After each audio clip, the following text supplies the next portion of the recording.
yamol maako dow haala zakka. ɓeen ɓe gokkata zakka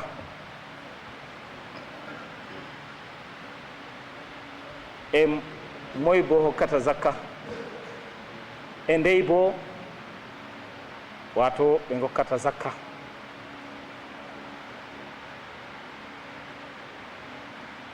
en artiro moy woni dokkowo zakka. dokkowo zakka kam goɗɗo on juulɗo o dimo bo, o juulɗo o latto bonoy o dimo, ngam maccuɗo kam kanko ma o maraɗo. moƴƴami ko mari, ngam maccuɗo zakka wala dow muɗum. zakatul fitri ɗum hokkanan mo, amma ɗum jagorɗo ma ko hokkanta mo zakatul fitri. ngam zakatul fitri kam en andi haala mum nane ma, ɗum haala sumaye. zakatul fitri kam ngam kujeji tati waɗana.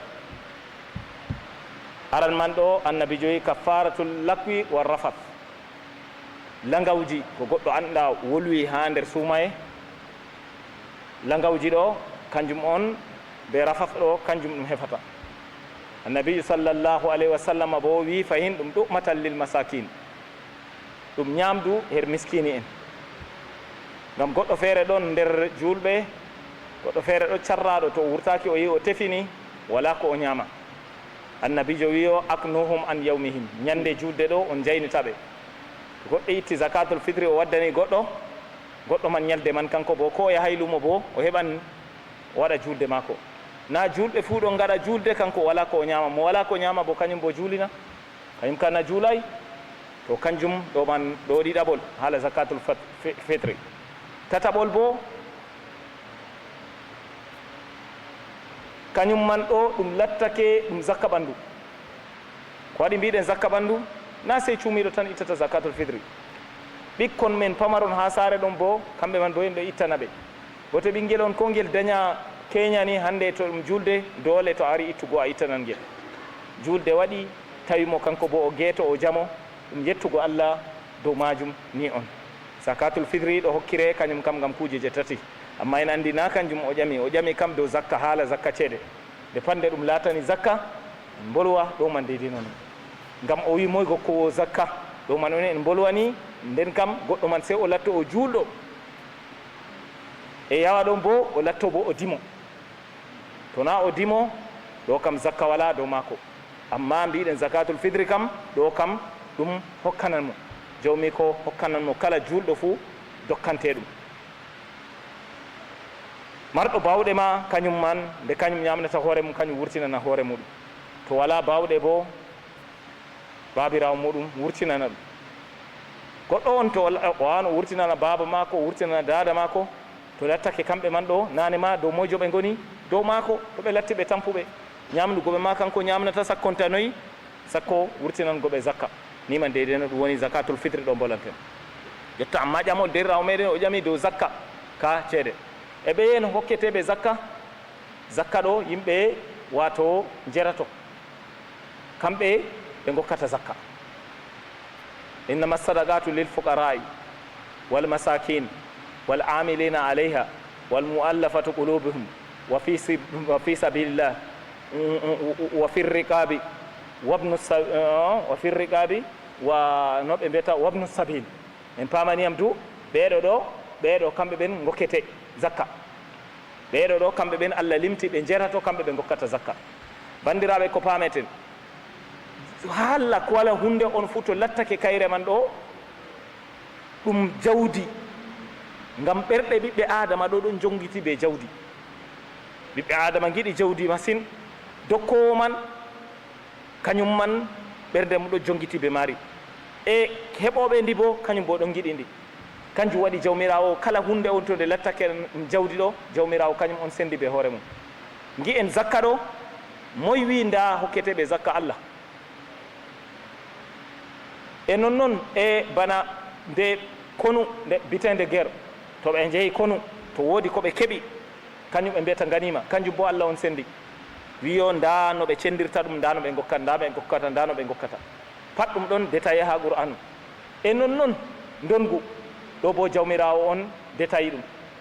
A famani am du, Allah on wangini ɗum pat, o laɓɓini ɗum ngam ko waɗi ɗo haala jawdi, hunde on ko yawata wadugo yimɓe. Amma nde Allah on o wurtini ɗum, nda ɗum o hunde ɗo wi'anini, nda ɗum bindi laaɓɗiɗi ɗon bindi, Allah on ɓe hoore mum wi haala feere wala goɗɗum feere. To nden kam zakka ɗo ɗum yimɓe ɓe mbiɗen ɗo, o goɗɗo on talakajo be miskinijo be huwananɓe zakka man, huwano o zakka, ko o latti kanko man ɗo oɗon be hunde ɓe gokkan mo ɓe nelata yaha jaɓa zakka man wadda bandiraɓe. Kanko man ɗo ko o latti ke oɗo be jawdi, to o waddi ɓe ittan hunde feere ɓe gokka mo, wala goɗɗo feere o jaɓan. Non man hunde ɗo, a faami. Wal ngaari ni na yimɓe ɓe tokkoto, goɗɗo on ɓe ñamaleɗo dow maako, ko lattake oɗon mari hunde seɗɗa ha yeeso maako, wawan o jaɓa. Goɗɗo on mo mbiɗen ɗo, oma ɓe mbi wato man yo miskinijo kam, wato man yo miskinijo kam, mo talakaku man hooƴi, wato man yo noyi, wato man yo waddi joƴƴini mo, o ko dimbago noyi o wawata. Faqir bo goɗɗo on lattake noyi, o ngam annabi joyi laysal miskin man yarudduhu lukma aw lukmatayn. An pamani am du, ni on annabi joyi na mo longere, mo longe ɗiɗi, wato man yo oɗo kanko woni miskin, mo longere lornata walla mo longe ɗiɗi. On mo heɓata hunde on deydey ko jaynita ɗum. Goɗɗo wano oɗon mari jawdi, kanko ma oɗo itta zakka, ma o jaɓan zakka. Ko waɗi? Ngam oɗon mari fami mako ɗo, jawdi mako man ɗo heɓata jogago ɗum. Oɗo ɗo to goɗɗo itti zakka wawan noyi o jaɓan, ngam ko waɗi kanko on majum ɗo, jawdi mako ɗo ndi wawata noyi, kayri noon kam ndi jogatako mo. Oho jotta kam huwananɓe, o mbimi yo bana goɗɗo on kuwananɗo, wato jawdi kuwananɗo zakka man ɗo bo, kanko bo ko o lattake ko o jawmu jawdijo, kanko bo o jaɓan. Pamani am du, e goɗɗo on ɗo bo noyi woni yo, wato man e goɗɗo on wo firriqaɓe e daaɗe, o goɗɗo on maccuɗo, o lattake o jogiiɗo diina maako, amma o windidi ɓe jagoɗo maako, yiɗi o sotto. Ɗo bo to goɗɗo itti zakka wawan noyi itta hokka mo, kanko bo ngam heɓa yo rimɗa. O nane ɗo sey o suklano jawmi ko mo tagi mo, e ɓawo ɗon bo sey o suklano bo noyi jawmi ko mo mari mo, non mo Allah waɗi jungo juuɗe muɗum, wato kanko man oɗon ha les muɗum, ha les ɗowdi muɗum ɗo. Jotta kam to on gokkimo o sottake kam, jotta hakkilo makko fu warti noyi dow rewgo jawmi ko ɗo man. Oho e goɗɗo mo ɓe tokkoto ñamade bo dole ɗum hokkan mo ngam dalila noyi ha o heɓa kanko bo o yoɓa ñamade makko. En noon goɗɗo gaɗowo jahangal, kañum man bo to o faddorama wala bawɗe, kamɓe bo kanko bo o hokketeɗo.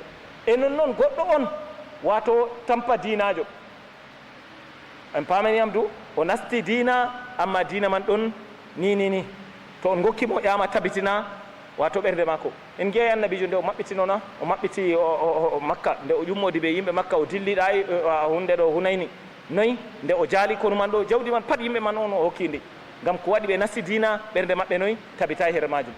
O ɗo ha ɗo man kam, wato man yo ɗo hokkugo nastuɗo er dina ɗo kam, ɗo kam wodi ɓeɗo potti to muɗum. E noyi goɗɗo on mo nasta e dina, amma oɗon milani dina man, oɗon mari ɓawo en bo, ɗo on modi ɓe luuri er majum. Woɗɓe ɗo feere ɗon mbiya hande en ngala haaje irinta ɗo man, wala wiigo ha esta mo waɗa nin, to yiɗi o nasta to yiɗi noon. Woɗɓe feere bo mbi kanjum man ɗo ɗum ɗo lutti ha hande.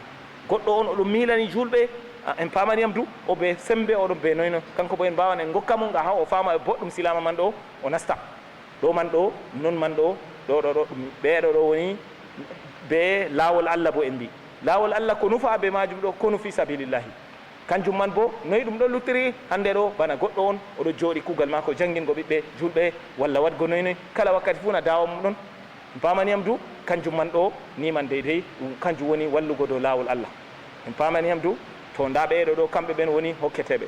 E ndeyi bo ɓe gokkata zakka ɗo man kadi, nde goɗɗo hokkata zakka to wakkati jawdi maɗa to nde cikki deydey ittanego zakka.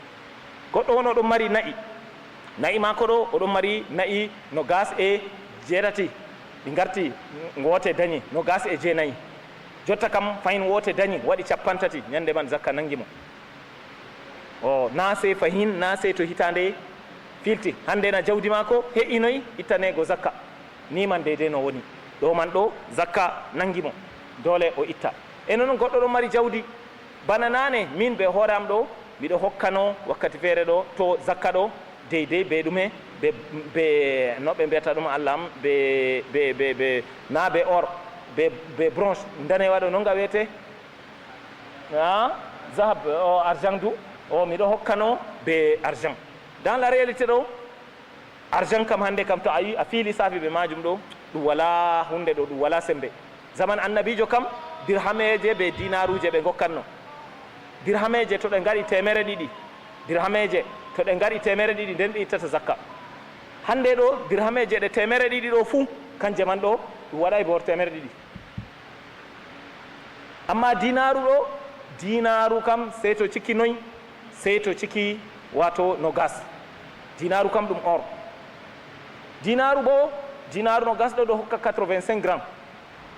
85 grammes ɗo granuel gotel fuu dillanan yo jotta ɗo gal 18 000 francs.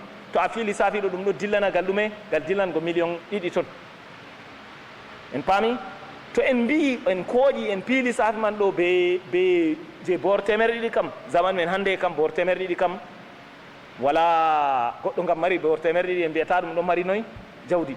En non gi hande kam goɗɗo to pali to sati mo ati fo inna ɗo ñama ɗe non na walla na noon bandiraɓe. To a yiɗo ya wat examen nga wadda nga hidde ko gurtoɗa nini gaɗa nini ɗe pat pali ñamiɗe. E noy to be a be iyalu ma be ɗume ɗo kam en andi hunde ɗo kanjum man on konngol bingol goɗɗo ko nde to goɗɗo wi haala on deydey to ka nanni ka ɗo dole goɗɗo bo sey jaɓa ka. O ngam miɗon nana Abdallah je bertuwa ɗo kanko ɗum o insisti dow dole sey jotta zaman men hande ɗo sey ɗum wonanoy sey ɗum wona yo ɗum or on ɗum dinar ngam dirhame kam wala ko no wayi.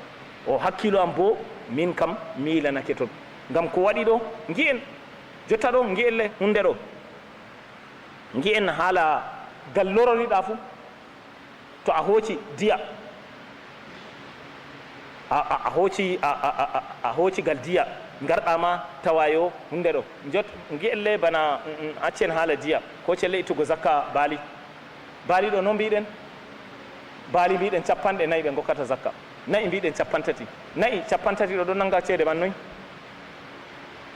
nagge wote waɗan bor 200 sey 30 ɗo ko bor 100 ɗi nangi million noy million 3 na ɗon hakkilo kam ɓurata nangugo baali bo sey 4 baali ko celle baali 4 ɗo a yarɗi yar lumo bana haya hunde ɗo baala fu waɗa bor 50 dillanayi 2 million man na en pamaniyam na to a gal piiɗa fuu kuuje man je annabijo wiman ɗo non man a yi goɗo to goɗɗo on o wi gonga sey goɗɗo dole sey jaɓa ni on deydey no ɗum woni en pamaniyam du ɗo man ɗo min ka hakkilo am gal ton nangi hande kam ngam goɗɗo mari 200 000 kam en mbiya zakka noy zakka nangaymo o goɗɗo deydey ko pameten kam goɗɗo ƴama deydey noy orɗo gramme orɗo noy sorata o fiya lissafi man to o fi lissafi 85 grammes deydey no nangi fuu non zakka wakkati man ngam annabi wakkati zaman annabijo sallllahu alayhi wa sallam to dinar ma sey dinaru noy temere ɗume to dirham ma sey dirhame 200 e to dinar bo dinar noy dinar no gas ɗo hande ɗo kañum man ɗo en mbi ɗo dillana piyel lissafi ko gaɗen le to woodi annduɗo hande noyi hunde ɗo grammeyel or noy sorata bandiraɓe to woodi annduɗo goɗɗo fiyana en le lissafi ɓe hunde ɗo o bor 10 e noy 18 000 to 18 000 francs piye ɗum fois 85 ndaren en gi'an yo ceede man ɗo e dilli e nayi bo daga 30 ɓe gokkata zakka geeloɗi bo daga noy geeloɗi bo daga 5 nde nagge ma ɗo sorra ha meɗen o bor 300 bor 400 ngeeloba kam gota man soran bor noy ni 5 ɗo ko mbiɗen yo bor 6 nangan noy nayi andi na dayi ɗum gal de ɗon dillana million man 2 man toon en pamaniyam du nden kam bana nane koɓe mbiyata ɓe ɗo piya be orɗo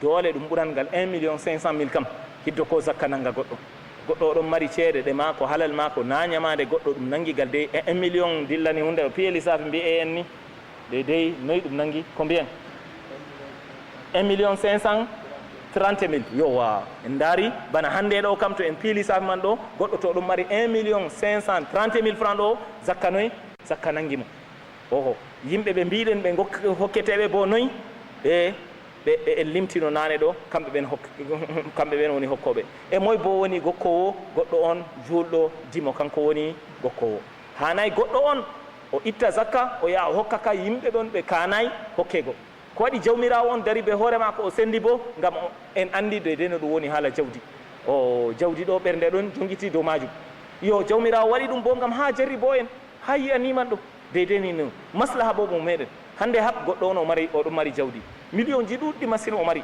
harɗo man ɗo goɗɗo feere bo Allah ɗawi ɗum amma to a itti harɗon man ɗo a itti a hokkimo ni ɗume o numata Allah ɓesdu jawdi ma ngam hitande warore bo a hokkan mo a ɓesdanan mo nanon woni to oɗo saala o tawi jawdi maɗa goɗɗo feere yiɗi wujjugo o fartanna o fartata o fartan oɗon matandi mako amma to goɗɗo on wala ko gaɗanta yimɓe Allah ɗon marnima yimɓe man bo ɓeɗon less maɗa wala ko gaɗantaɓe ko moye wiya wayna bo jawdi mum ko nafata ko ɓeɗo koƴa ko ɗume ɗo waɗa ko moye fu saala o ha kanko andi en pamariyam du ni on de no woni ngam ɓerɗe meɗen enen laafuɓe ma ɓerɗe mum ɗon jongiti her jawdi man e marɗo man bo ɗo jongiti her jawdi man marɗo ma Allah jarribimo ha laara imanako ma kono foti ngam zakka ɗo giɗen ɗi o kala million fuu borno gas e 5 million ni bor temerre to goɗɗo mari million temere ni million 2 e reta 200 million famani on du 5 million milliard ɗo million dillango no gas e 5 to milliard waɗi 4 million temerre ɓeɗon gurtina wurtuno ɓeɗon gurtina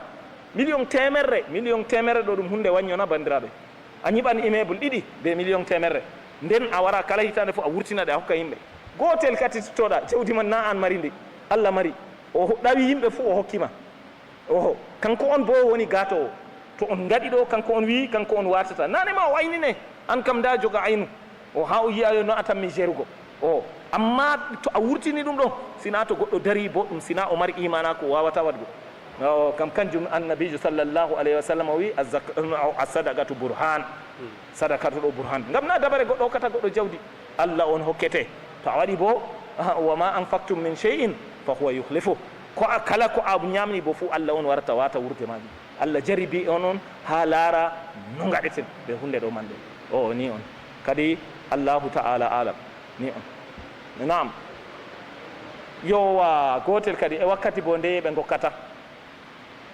wakkati ɓe gokkata zakka to jawdi ma mbiɗen to na'ima wakkati na'i maɗa man ɗo ɗi ke'itanego zakka to a itti jotta ka waɗi wakkati man amado kadi par exemple janvier on waɗi wato man yo na'i am cikki 50 mi hokki to jotta kam daga ñande man ha janvier feere to yalti fayin mi hokka ɗo kam dani on woni ɗo kam to larani na'i ceede bo wakkati ceede maɗa man ne cikki to yiɗi février to yiɗi mars to yiɗi ndeye fu wakkati man nden a ittata ko waɗi yimɓeji men fu ɗo mandoroɓe wakkati suumaye ngam wakkati suumaye nden yimɓeji meɗen haaje ɓuuri ɗurgo jotta goɗɗo a ñalli a ñamayi goɗɗo on potti a itti a hokkimo hunde feere Allah barkiɗine Allah acce Allah waɗuni Allah waɗnuni en paami bandiraɓe ko wurtota ha hunduko yimɓe ɗo goɗɗo to itti hokkima ɗo suunu mako oya tayiji tam do'a to ayi jasakallahu hayran ɗo a waɗanimo do'a timmi annabijo sallllahu alayhi wa sallam wi ko moye itti hunde o hokki goɗɗo o wimo jasakallahu hayra fagat ablaga sana hakkika o hewtake kempe ha dow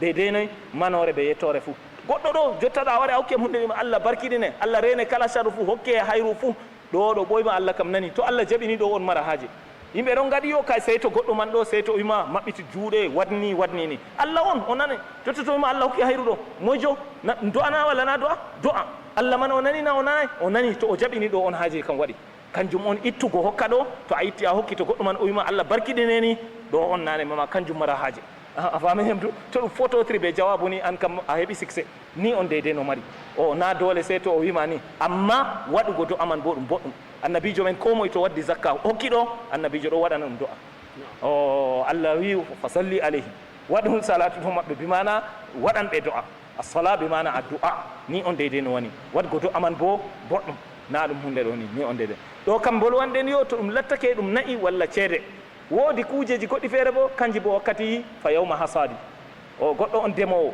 to goɗɗo remi kañum bo wakkati ñande o sodi ñande to a sodi hande ɗo miɗon mari ngesa kaɗo ɓe mbiyata jaafe woɗɗo feere ndego anda jigari oɗo aɗum mari ngesa jigari ɗo bo aɗon mari ngesa bara butali, ɗo bo aɗon mari ngesa lattani walla biriji walla ɗume, en pamaniyam du. To gese man ɗo wakkati ƴamnugo maje na gotel, o bo ɗon mari karal, a famay wawan ɗum pat majum an mari kujeji maji fuu.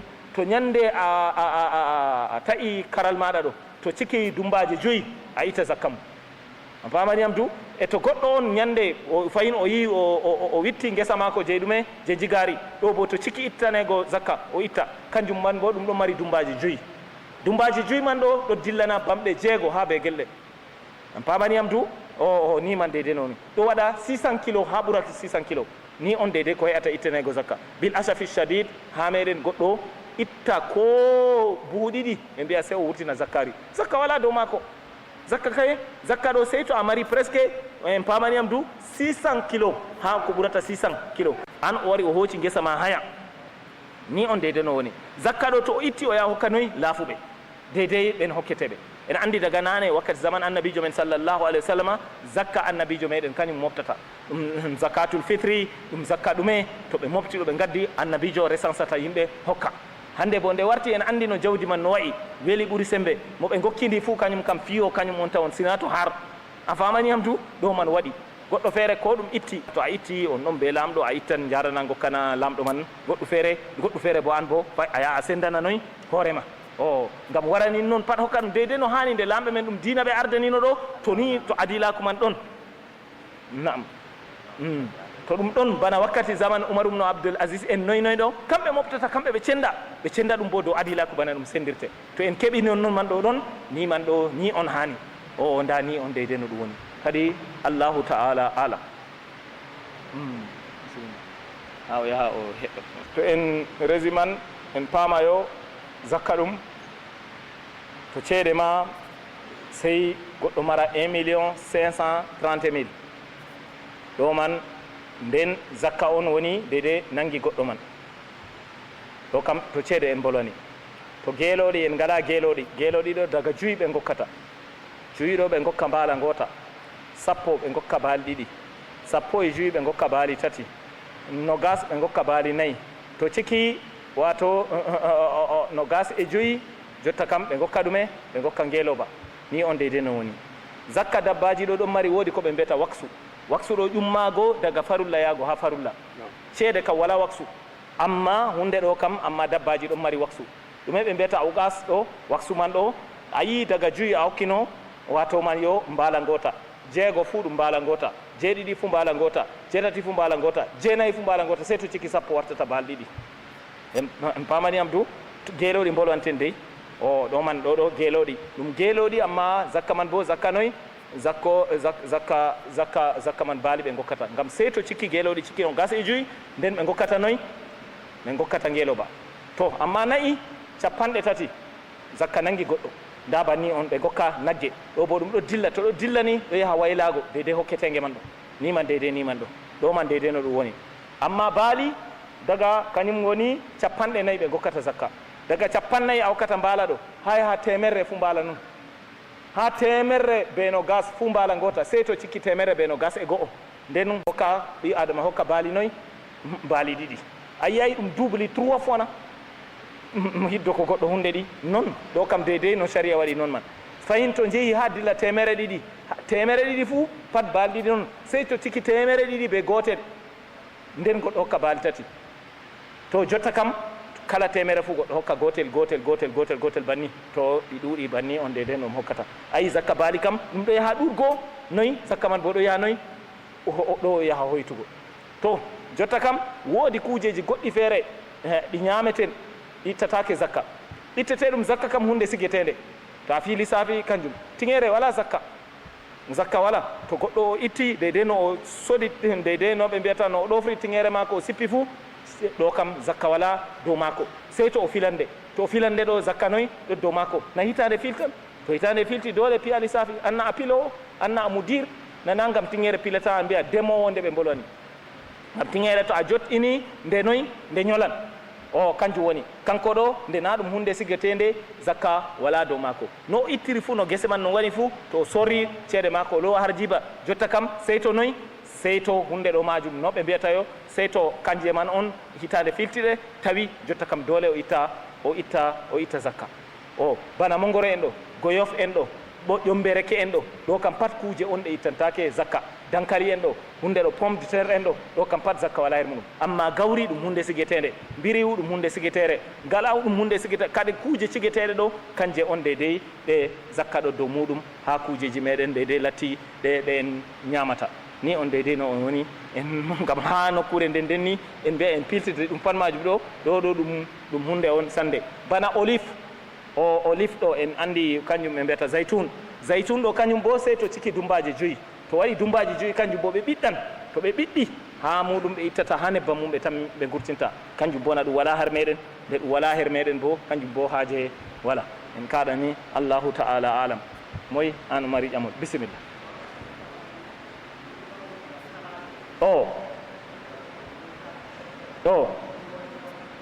o derawo meɗen ƴami noy to goɗɗo ɗon mari calaje walla bo oɗon mari hunde ɗo calaje man ka o filanɗe na walla o ñiɓ oɗo hokka haya.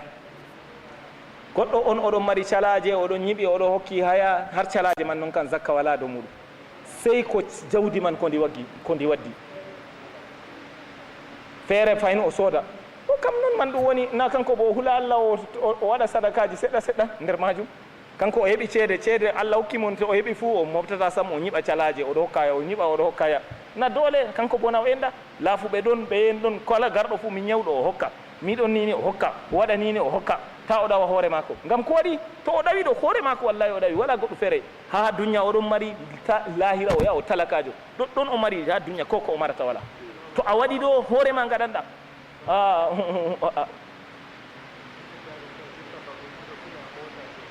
na miɗo warana mi timminay a famaniyam du.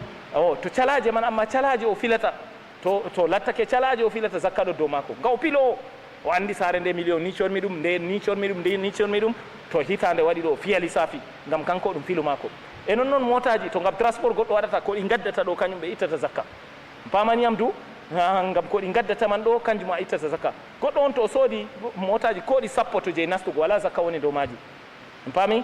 Amma to ɗum motaji transport o waɗata ɗo ko ɗi gaddata man ɗo, non usine ɗo giɗa ɗo, usine na ɓe gaɗan ɗum milliard ɗiɗi zakka wala. Ko nga produisi ɗo, to ko nga waddi ɗo kanjum man on hunde ɗo kanjum man on ittete zakka ni on deydey. Amma usine wama nin noon kanga tigginga nin non ɗo zakka wala dow maga.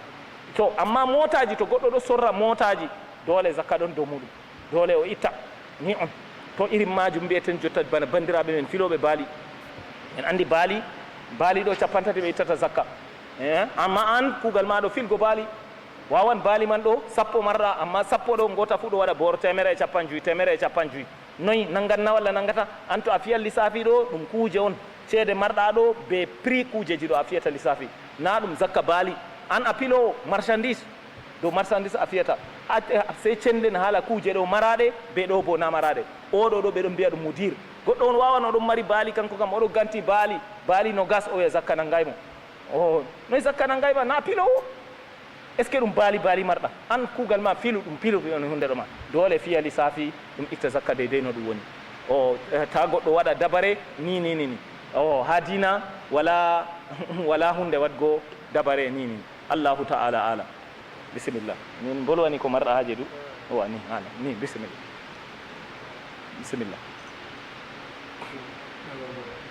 Naam mojo. Bismillah.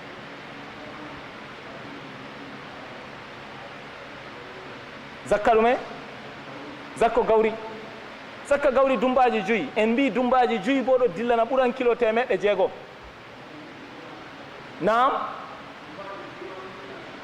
Zakka nangi wurtingo nana kanjum woni ɓe mbiya usru 10 goɗɗo on a remi ni min ɓe gaɗanno zaman miɗo seka an fo demɗo aɗo yiya karal a meeɗa yago karal moɗo naway to ɓeɗon bitta goɗɗo on to o wari oɗon lima ɗo 1 2 3 4 5 6 7 8 9 10 ɗo o rufa sera na bannina na noon ɓe gattana na 10 ɓe gokkata to asama ƴerni kam banni. Amma to lattake kanjum man ɗo ɗum yarnirama ɗume an wato ƴeegi walla bo ɓe moteur a yarni ɗo kam noy kanjum woni yo reeta 10 nisful usri reeta 10 ngam ko waɗi ɗo a dépense a soodi nebbam a waɗi ɗume reta sappo ɓe ittata ni on sey zakka kam sey to ciki dumbaji joyi amma to tiki dumbaji joyi ɗo ko edruɗa fuu to a yeti go'o ɗiɗi tati nayyi joyi jeego jeeɗiɗi jeetati jeenayyi sappoyel kam je Allah fayin état to waɗi jeenayyi sappoyel ndufa sera jeenayyi sappoyel ndufa sera banni e to ɗum ceede bo ha borowol fuu a wurtina sunku joyi ngam borol ɗo a sendagol nde sappo to a sendingol nde sappo ɗo noyi ɗon hokka sunku no gas reman ɗo a senda ɗum nde nayyi en pamaniyam du ɗo hokka sunku noyi joyire ɓe gurtinta e to ɗum booro temerre a senda ɗum nde sappo ɗo hokka boor sappo ɗo a senda ɗum nde nayyi sikki 2500 kanjum ɓe ittata to million a senda ɗum nde sappo ɗo hokka yo 100 000 francs 100 000 francs ɗo a senda ɗum nde nayyi noyi hokki yo ɗume 25 000 ndani on kanjum waɗi ni kanjum mbimi ha milliard bo 25 millions ni on deydey woni ko en ngalaɗe wawi lissafi ka en kabda ana goga Allah naam allahu taala alam bisimillah naam